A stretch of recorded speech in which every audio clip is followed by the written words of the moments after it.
পরগনা জেলার পাথর প্রতিমা ব্লকের ব্রজমল্লাপুর গ্রাম পঞ্চায়েতের কাঞ্চনক্রিট নদীর ধার অর্থাৎ গোবিন্দপুর আবাদের নদীর ধার। এখানে অজানা একটি রহস্য, ট্রলার ঘিরে মানুষের উত্তেজনার শেষ নেই। কিন্তু কি ট্রলার এটা নিয়ে প্রশ্ন থেকেই যাচ্ছে। যেটুকু জানা গেছে, বর্তমানে সরকারি নির্দেশে কিন্তু নদীতে সমুদ্রে মাছ ধরা বন্ধ।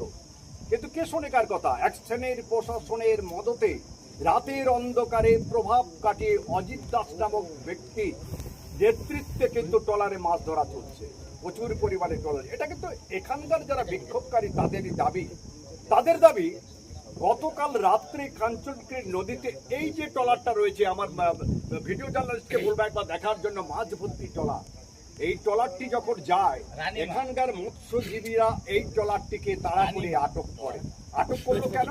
এটা প্রশ্ন করতে গিয়ে জানা গেছে এই এলাকায় প্রচুর মৎস্যজীবী রয়েছে, তাদের সংসার প্রতিপালন করতে হয় মাছ ধরার উপরে।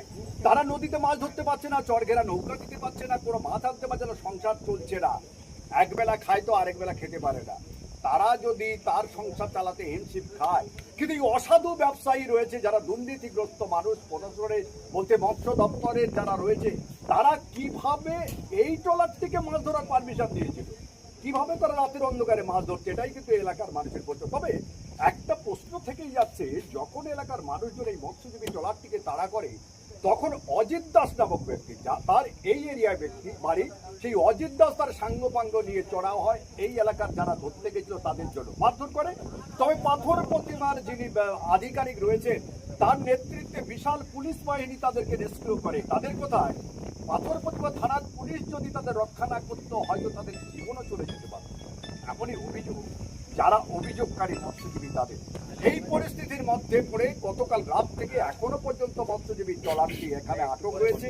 প্রায় কয়েকশো, আমার ভিডিও জার্নালিস্টকে বলবো একবার দেখা যায়, কয়েক শতাধিক মানুষ গতকাল রাত থেকে তারা এখনো পর্যন্ত কিন্তু এখানে পাহারায় রয়েছে।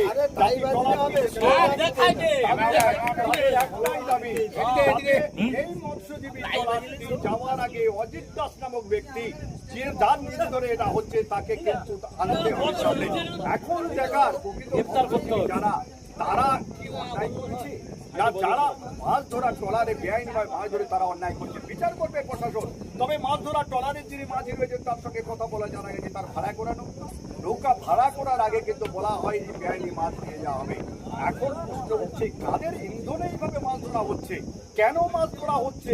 মাছ ধরলে সকলের ক্ষেত্রে তো একই নিয়ম হবে, এই প্রশ্ন কিন্তু বারবার দেখা দিচ্ছে।